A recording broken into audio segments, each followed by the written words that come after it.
Martin and Runar are pals. They've only been pals for about a week.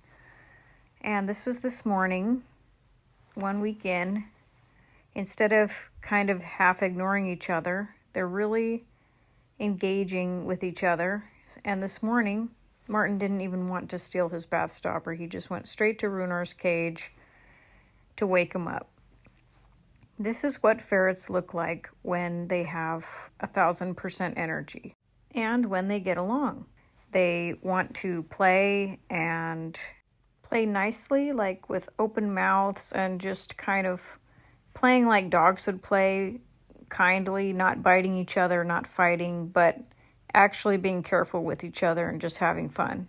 You'll notice in some of the clips that they just have kind of like a T-Rex open mouth game, and they kind of grab each other's heads and everything, but they're very careful not to bite each other on the back of the neck and drag each other out. I basically have been teaching them not to do that. They do that when they initially meet, and other ferrets do that when they're meeting or when they don't get along or when they're trying to dominate each other. But these two are getting along like brothers, and it takes some training, but it really hasn't taken that much training on my part.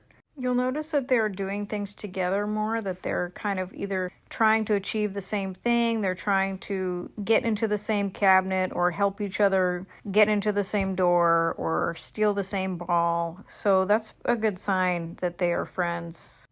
Here you'll see they've been trying to get under the dishwasher and into the under the sink cabinet. So I distract them by picking them up and putting them basically in the bowels of our couch that is torn up right now.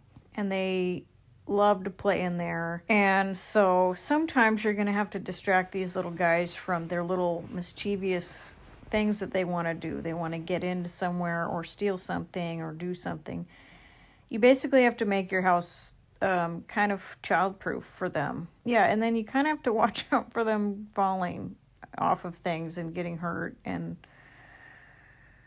you do have to babysit. I mean, you got to be like the referee, you got to babysit. I mean, before, I was the one playing with Martin, and if I didn't play with him, he would get super sad and just like pouty. And there's nothing wrong with that, because honestly, ferrets are the kind of animal that need interaction, both physical and emotional. Ferrets are the kind of animal that need to be let out and have a bunch of space. One little room is not enough for them. They actually are more like a dog. They need several rooms to run around, and they need time to play every single day at probably the same time every day. They really thrive on routine. So if you don't have a life that can do that for them, then do not own any ferret. Every morning I wake them up to play, and I give them quite a bit of time. I try to do like 1.5 to 2 hours of playing for them. It takes that long for them to get out all their energy, kind of like children. And then you'll see near the end here, they spend all the time playing, and at the end crash like little kids, and they pretend they are not tired, but they are. There's Martin stealing his bath stopper. He insists to steal it every single day on routine at the same time, in the same order, every single day. Just so, Runar loves to steal his wallet, so I hide it or I get it for him. And he likes to steal that and hide it also, right next to the bath stoppers. So ferrets, if you didn't know, are called bandits. They like to steal items, and it's never the ones you think.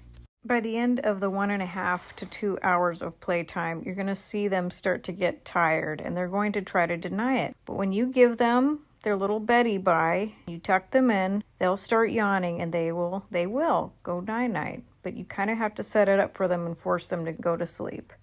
In order for ferrets to sleep well, you need to keep their cage clean and cozy and inviting and safe. You need to cover it.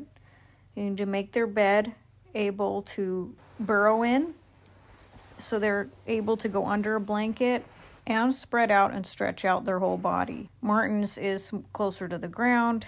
His bed is in that cave hidden area. There's a soft blanket in there. The blanket right outside is also kind of like a buffer.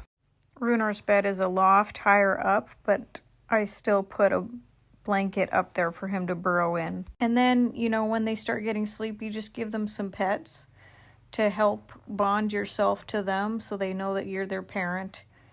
And they love neck scratches and just petting their whole body. And they like top of the head little pets. Many times before I put them in their cages, I hold them, or Robbie will hold Martin. Runar is only a week new to us, so he's been a little more squirmy. But this week I've been trying to make sure to really hold Runar and Martin each individually before bed. I pet them and I put them up to my cheek, and Martin will lick me like kisses before bed. And today was the first time that Runar actually did that. He gave me little kisses before bed. And so he's been bonding with me over the week, and I think that he and I are doing pretty well. So he's getting more chill and just so happy in his new home.